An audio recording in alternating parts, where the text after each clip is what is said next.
Halo, nama saya Libra. Saya tinggal di Pennsylvania. Saya mau bercerita tentang korban investasi bodong, dan saya salah satu korban.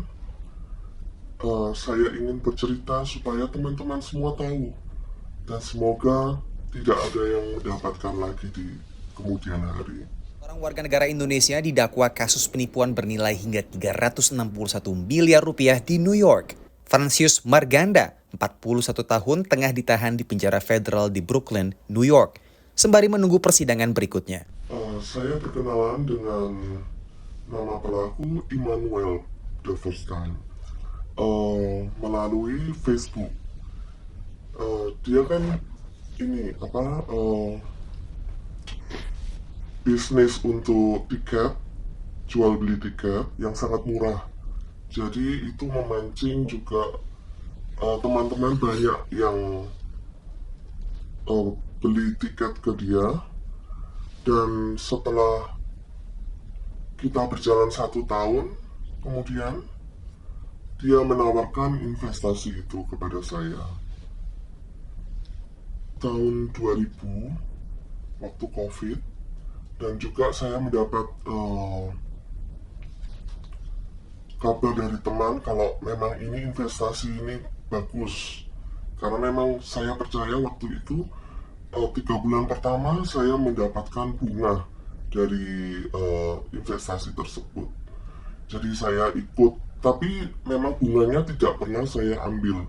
Jadi begitu dapat bunga langsung nambah ke modalnya lagi. Dan kebetulan waktu itu mama saya meninggal waktu tahun 2019. Dan tahun 2000 saya menjual rumah mama di Indonesia. Dan saya mendapatkan uang yang lumayan. Dan saya pikir, daripada nganggur dan bunganya banyak, saya masukkan semuanya. Sama waktu pulang Indo saya tanya ke adik saya, apakah mau ikut join investasi ini. Dan adik saya baru sekali ikut dalam investasi ini, sekitar 100 juta atau 6.800 waktu itu. Dan saya bilang ke adik saya, pasti ini pasti, soalnya saya sudah ikut 1 tahun. Kalau ada apa-apa saya akan bertanggung jawab. Nah, waktu itu tahun 2021 sekitar bulan Mei, kita, adik saya dan saya akan mendapatkan semuanya karena udah jatuh tempo.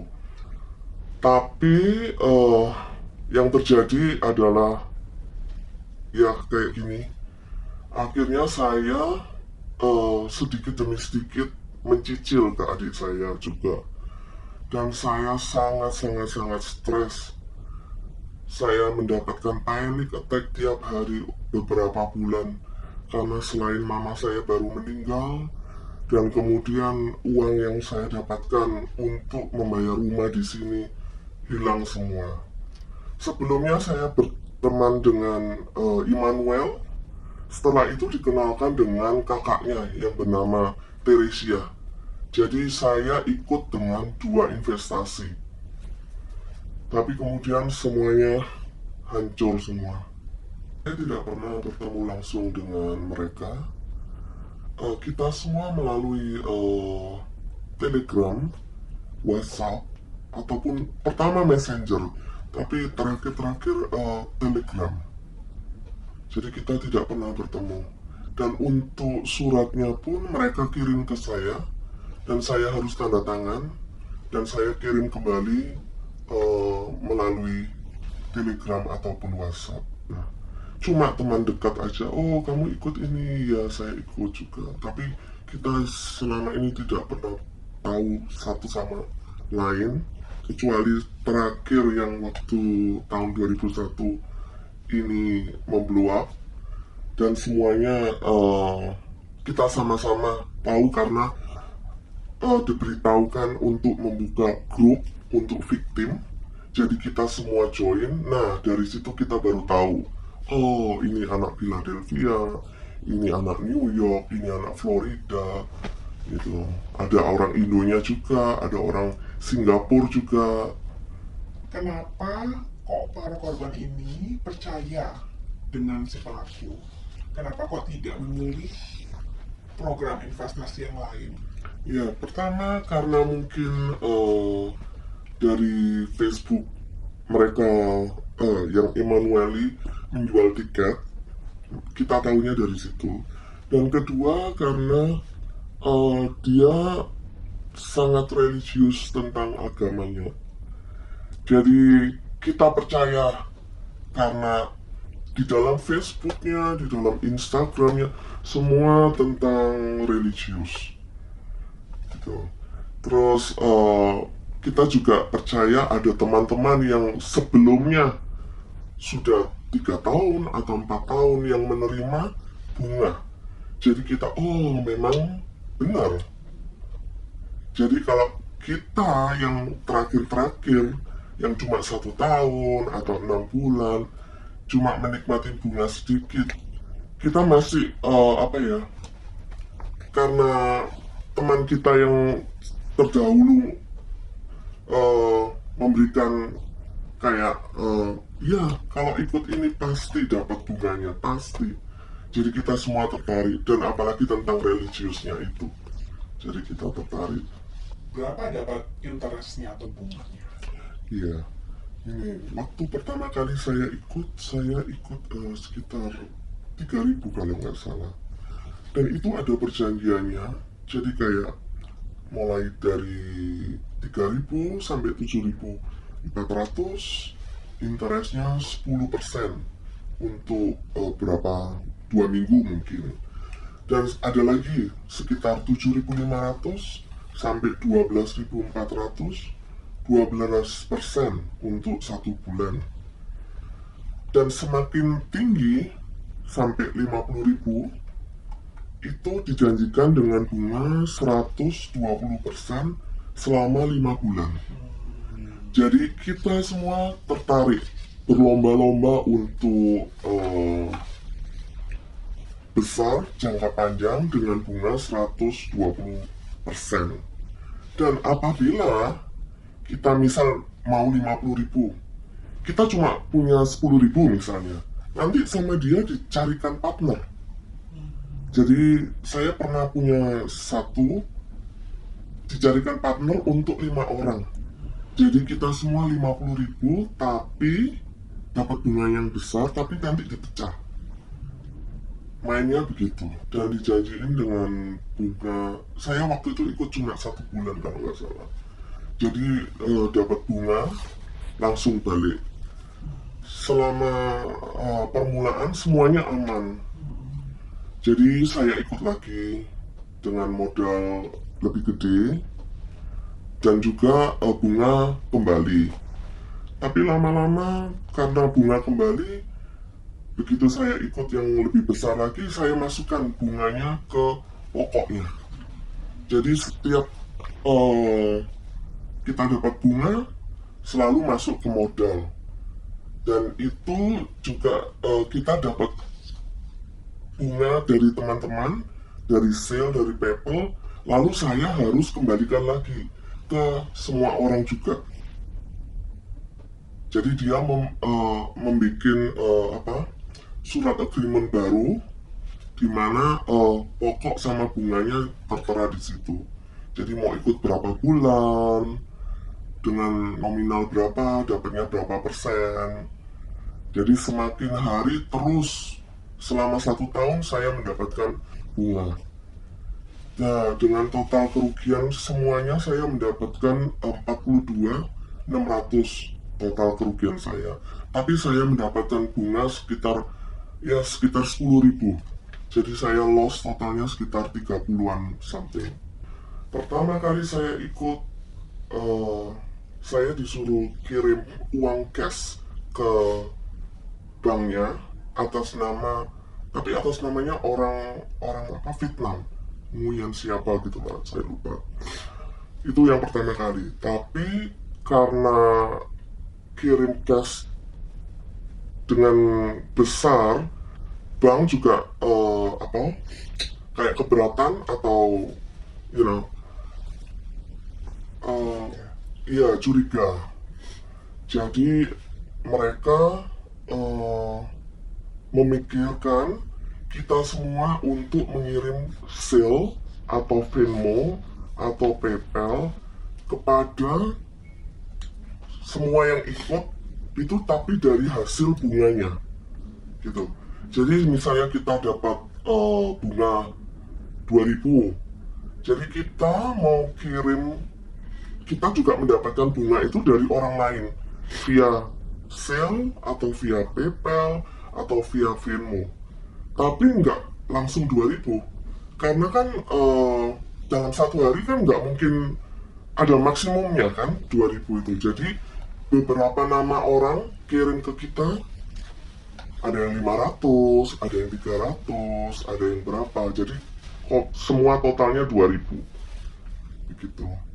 Lalu sekarang dengan adanya pengalaman seperti ini, kira-kira apa nasihat yang bisa diberikan kepada masyarakat Indonesia di Philadelphia khususnya atau di Amerika tentang berinvestasi ini?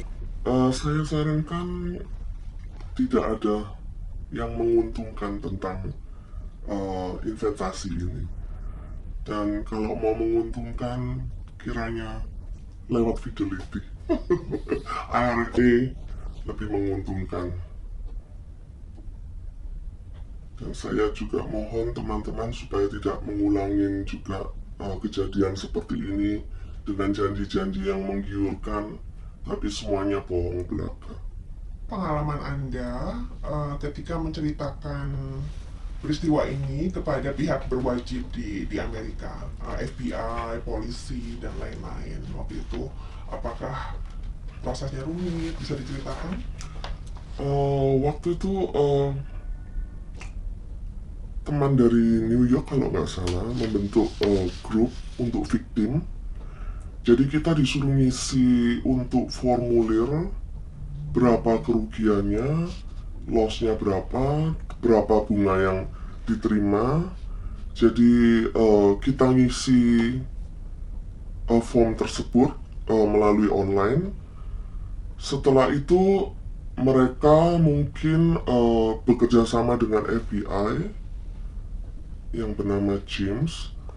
Lalu kita disuruh untuk email kepada FBI itu menceritakan semua kejadian beserta seluruh bukti yang kita punya, dan FBI menampung. Setelah itu mereka memberikan respon balik, dan setelah semuanya terkumpul bukti dan lain-lain,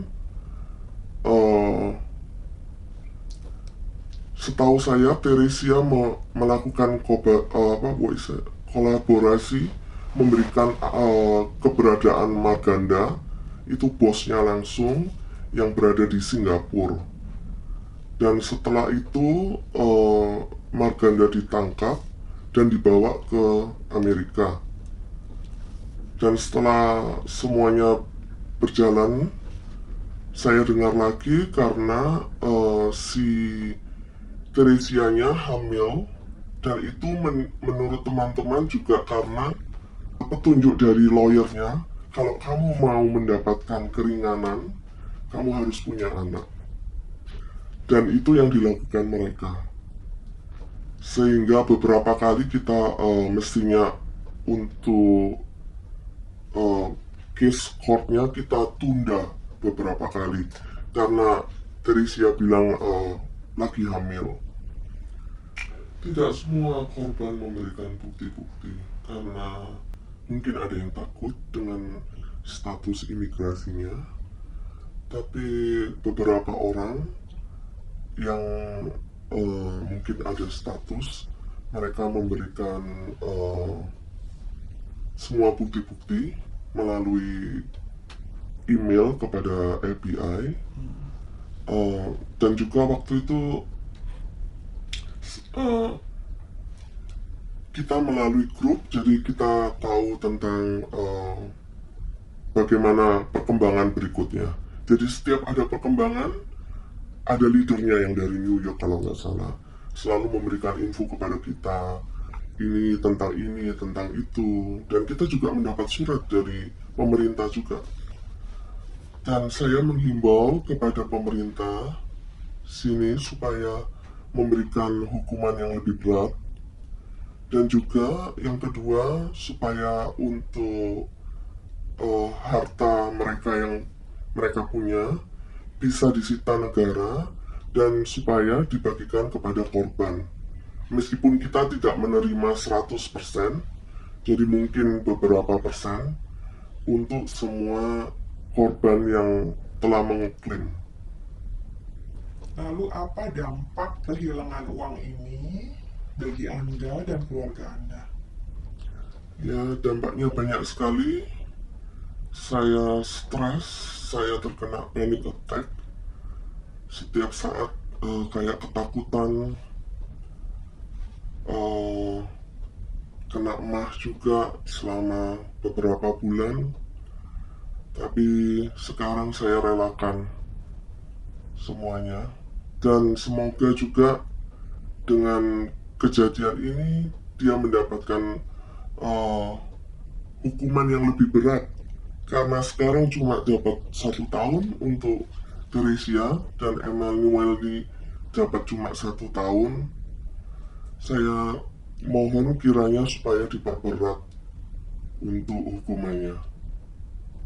Dan juga semoga kita mendapatkan balik meskipun kecil, berapa persen dari nominalnya, kita semua mengharapkan itu.